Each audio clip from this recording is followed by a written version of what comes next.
Traffic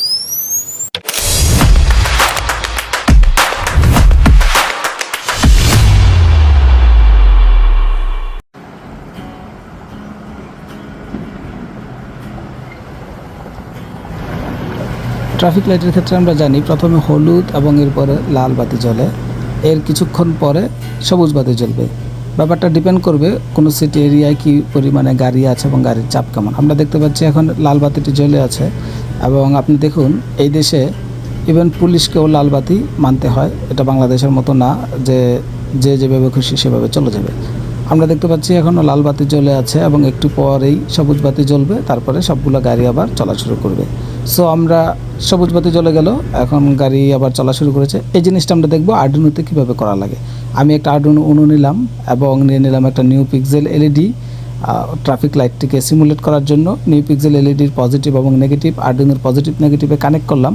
এরপর new pixel এলইডির যেই signal পিনটি রয়েছে সেটিকে আমি আর্ডুইনোর 6 নাম্বার পিনে কানেক্ট করলাম।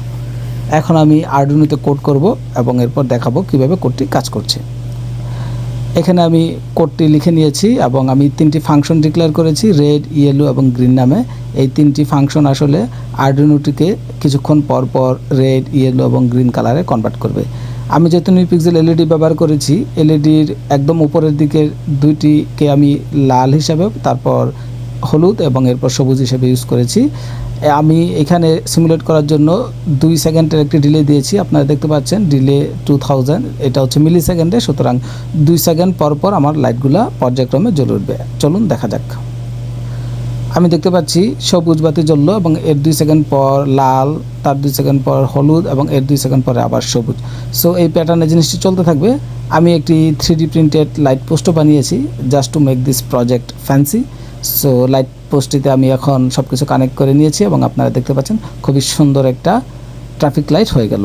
এটি খুবই ইজি এবং আপনারা চাইলে একটু বেসিক নলেজ নিয়ে এরকম একটি ট্রাফিক লাইট বানাতে পারেন। আরও বিস্তারিত জানার জন্য আমাদের পেজে চোখ রাখুন এবং চাইলে দেখতে পারেন আমাদের ইউটিউব চ্যানেল।